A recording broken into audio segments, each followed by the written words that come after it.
నమస్తే బ్రదర్, ఎలా ఉన్నారు? బుల్లితెర మెగాస్టార్ ప్రభాకర్. బుల్లితెర మెగాస్టార్ అనే బిరుదు ఎవరిచ్చారో మనకైతే తెలీదు.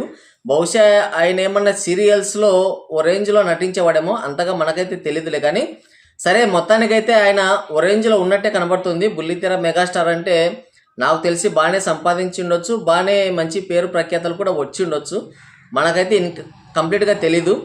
ఆయన కొడుకు చంద్రహాస్ నటించిన బరాబర్ ప్రేమిస్తా సినిమా చూడడం జరిగింది.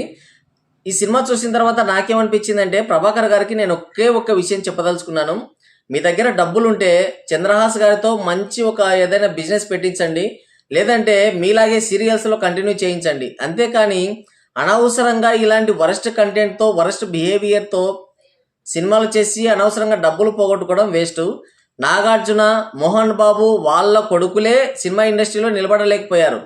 ఒక పెద్ద స్టార్ హీరో సినిమాకి, అంటే మెగాస్టార్, అలాగే బాలకృష్ణ, ప్రభాస్, రామ్ చరణ్, జూనియర్ ఎన్టీఆర్ ఇలాంటి పెద్ద పెద్ద స్టార్ హీరోల సినిమాలకే బ్యాడ్ టాక్ వస్తే సాయంత్రానికి థియేటర్స్లో ఎవరు ఉండడం లేదు. ఇంకో సినిమా రిలీజ్ చేసుకోవాలన్నా కూడా డౌటు, సినిమా ఆడుతుందో లేదో అని. సో అలాంటి సిచ్యువేషన్స్ ఉన్న ఈ రోజుల్లో ఇలాంటి ఒక వరస్ట్ కంటెంట్తో, వరస్ట్ బిహేవియర్తో సినిమా ఇండస్ట్రీలో నిలదొక్కుకోవడం అంటే చాలా కష్టం. సో ఆయన రిలీజ్ కంటే ముందు ఈ బరాబర్ ప్రేమిస్తా సినిమా ఈవెంట్లో ఒక పాట పాడాడు. ఆ పాట విన్న తర్వాత తెలుగు సినిమా సాహిత్యం ఎటుపోతుందో అర్థం కాని పరిస్థితి. అసలు మనం ఎక్కడో అల్లరి చిల్లరగా మాట్లాడుకునే మాటల్ని స్టేజిలో హుందాతనంగా, ఒక పెద్ద సభ జరుపుకోవాల్సిన చోట, హుందాతనంగా ఉండాల్సిన చోట ఆయన బూతులు ఒక పాటగా మార్చి పాడాడంటే ఇక ఎంత లేఖితనమో మనం ఇట్టే అర్థం చేసుకోవచ్చు. అంటే వాళ్ళ తండ్రిని అనాలో లేదో మనకు తెలీదు. అంటే చాలామంది ఏమంటారంటే పెంపకం ఇలాంటిదేమో అనుకుంటారు. సో అక్కడ పెద్ద పెద్ద వ్యక్తులు కూర్చున్నారు. ఒక మంచి సినిమా తీసావు, అది లో బడ్జెట్ సినిమానా, హై బడ్జెట్ సినిమానా కాదు.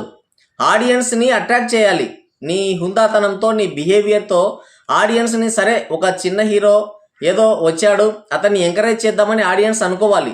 ఈడెవర్రా హీరో అని అనుకునే విధంగా ప్రవర్తించకూడదు. అలాంటి చోట, ఎంతోమంది పెద్దవాళ్ళు ఉన్న చోట ఒక తలతిక్క పాట పాడి అనవసరంగా లేని ఒక ఇష్యూని అయితే క్రియేట్ చేసుకున్నాడు, ఒక కాంట్రవర్సీని అయితే తెచ్చుకున్నాడు. ఈయన గతంలో అదేది సినిమా రామ్నగర్ బండిన ఏదో ఒక సినిమా తీశాడు. ఆ సినిమా కూడా సేమ్ ఇంతే, ఇలాగే ఆడలేదు. మనమైతే ఆ సినిమా చూడలేదు. మొత్తానికి ఆ సినిమా అయితే ఫ్లాప్ అయింది. బహుశా ఆ సినిమా టైంలో ఆయన పైన ట్రోల్ చేశారు, బాగానే ట్రోల్ చేశారు. ఆ ట్రోల్ చేసిన దాన్ని మనసులో పెట్టుకొని ఆయన ఆ విధంగా ప్రవర్తించాడేమో మనకు తెలీదు. సో ఆయన ప్రవర్తన, ఆ పాట చూసిన తర్వాత ట్రోల్ చేయడంలో అసలు తప్పే లేదు. అంటే సినిమా చూసిన తర్వాత, ఆ సాంగ్ పాడిన తర్వాత, ఈ సినిమా చూసిన తర్వాత ఆయన్ని ట్రోల్ చేయడంలో అసలు తప్పే లేదు అనిపించింది. సో ఇక కథ విషయానికి వస్తే, ఈ సినిమా కథ విషయానికి వస్తే, ఒక రుద్రవరం అనే ఒక గ్రామం ఉంటుంది. అక్కడ కర్ణమాళ్ళు, దయనమోళ్ళు ఏదో 2 వర్గాలు ఉంటాయి. మొత్తానికి వాళ్ళంటే వీళ్ళకు, వీళ్ళంటే వాళ్ళకి పడదు. అలాంటి చోట వీళ్ళిద్దరూ ఇరు వర్గాలకు చెందిన వాళ్ళు అన్నమాట. హీరో హీరోయిన్ ఒకరినొకరు ఇష్టపడి ప్రేమించుకుంటారు. ప్రేమించుకున్న తర్వాత ఊర్లో నుంచి లేచిపోతారు. మళ్ళీ వెనక్కి వస్తారు. వెళ్ళిన తర్వాత వెనక్కి వచ్చి పెద్దలను ఒప్పించి పెళ్లి చేసుకోవాలనుకుంటారు. ఆ తర్వాత ఏం జరిగింది అనేది మిగతా స్టోరీ. అంటే నేను జస్ట్ ఊరికి అలా చెప్తున్నాను, కానీ నేను చెప్పినంతే స్టోరీ ఉంది. అసలు సినిమా మొత్తం కూడా ఇల్లాజికల్గా ఉంది. అసలు ఇంటర్వెల్లో ఒక ట్విస్ట్ పెట్టారు. అంటే మీ జాతి తక్కువ వాళ్ళు నేను నిన్ను పెళ్లి చేసుకోవడం ఏంటి అంటాడు. అంటే వీళ్ళిద్దరు లేచిపోయిన తర్వాత, హీరో హీరోయిన్ లేచిపోయిన తర్వాత వాళ్ళిద్దరు పెళ్లి చేసుకోవాలనుకుంటారు కేరళలో. అక్కడ నిన్ను నేను పెళ్లి చేసుకోవడం ఏంటి అని హీరో అంటాడు. ఇక అక్కడ నుంచి ఇద్దరు విడిపోతారు. అక్కడ ఇంటర్వెల్ కట్ పడుతుంది. అసలు హీరో ఎందుకు ఆ విధంగా ప్రవర్తించాడు, అసలు ఏం జరిగింది అనేది సినిమా అయిపోతుంది, ఇంకేమి చూపించరు. తర్వాత ఇంకోటి ఏంటంటే, హీరోయిన్ని ఒకడు చంపేస్తాడు అనమాట. అక్కడ క్లియర్గా చంపేసినట్టే చూపిస్తారు. ఆ తర్వాత ఆ చంపిన వాడిని పట్టుకునే విధానం కానీ, మళ్ళీ హీరోయిన్ లాస్ట్కు బతికొస్తుంది. అంటే జస్ట్ ఇక్కడ ఆమెకు మాటలు లేనట్టుగా చూపిస్తారు. సినిమా అంతా ఇల్లాజికల్గా ఉంది.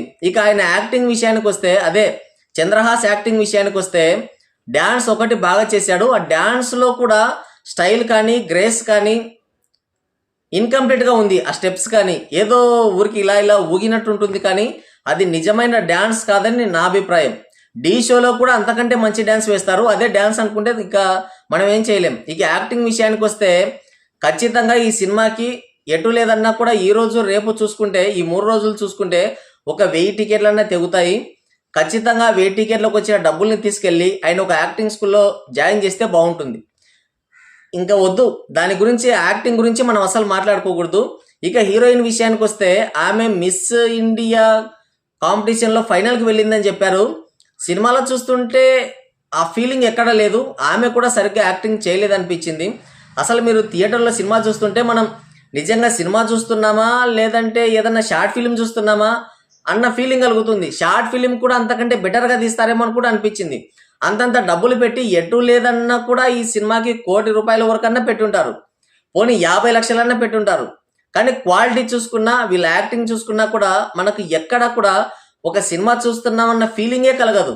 ఇక ఆ పాటలు, ఇంకా దాని గురించి సాంకేతిక అంశాల గురించి అంటే టెక్నికల్ వాల్యూస్ గురించి మనం ఎంత తక్కువ మాట్లాడుకుంటే అంత మంచిది. ఈయన పాడాడు కదా సినిమా రిలీజ్ కంటే ముందు ఆ గుంజి గుంజి ఏదో పాట పాడాడు కదా, ఆ పాట అయితే ఇందులో కూడా ఉంది. గుంజి గుంజి దవడ పగలగొడతా అనే ఒక చరణం రాసుకున్నారు దీంట్లో. కానీ ఆయన ఆల్రెడీ చెప్పేసల్లే పాట ఇలా ఉండదని. పాట అయితే ఉంది కానీ ఆయన ఏ పదం అయితే వాడాడో ఆ పదం ఒకటి ఇందులో లేదు. సాంగ్స్ కూడా అంతగా లేవు. మొత్తం ఓవరాల్గా చూసుకుంటే సినిమా అయితే బాగోలేదండి. సినిమా అయితే అస్సలు బాగోలేదు.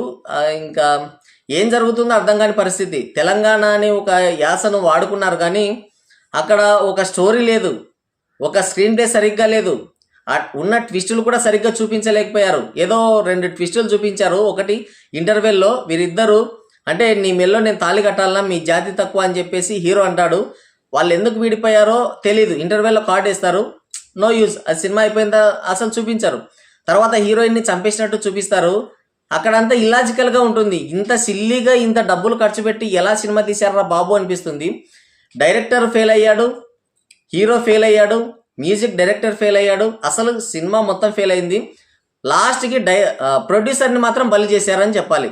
ఆయన కథ విన్నాడో కథ వినలేదో మనకైతే తెలీదు, ఆయన్ని ఏం చెప్పి ఒప్పించారో మనకైతే తెలియదు. కానీ మొత్తానికి ప్రొడ్యూసర్కి మాత్రం పెద్ద బొక్క పడినట్టే ఉంది. ఆ ప్రొడ్యూసర్ కూడా ఏమైనా ప్రభాకర్ అయి ఉంటే కనుక ఇక పెద్ద లాస్ వచ్చినట్టే. అసలు ఇక వద్దులేండి, ఈ సినిమా గురించి మాట్లాడుకొని కూడా వేస్ట్. సినిమాలో అయితే కంటెంట్ లేదు, స్టోరీ లేదు, స్క్రీన్ ప్లే సరిగ్గా లేదు, సాంగ్స్ బాగోలేవు, యాక్టింగ్ బాగోలేదు. సో ఇంకా బెటర్ కాన్సెప్ట్తో ఒక ఏమంటారు ఒక కామెడీ సినిమా కానీ లేదంటే ఒక థ్రిల్లింగ్ సినిమా కానీ, అంటే ఒక హర్రర్ కావచ్చు లేదంటే మర్డర్ మిస్టరీస్ కావచ్చు, ఇలాంటి సినిమాలు తీసుకొని కాస్త బిహేవియర్ మార్చుకుంటే ఏమైనా యూజ్ ఉండొచ్చు. కానీ ఈ బిహేవియర్తో, ఈ యాక్టింగ్తో, ఈ డ్యాన్సులతో సినిమా ఫీల్డ్లో నెట్టుకు రావడం అంటే ఇక అది అసాధ్యం. సో మొత్తానికి ఓవరాల్గా చూసుకుంటే సినిమా అయితే బాగోలేదు. That's all. మరి మీలో ఎవరైనా ఈ సినిమా చూస్తుంటే, అంత సాహసం చేసి ఉంటే మీకేమనిపించిందో కింద కామెంట్ చేయండి.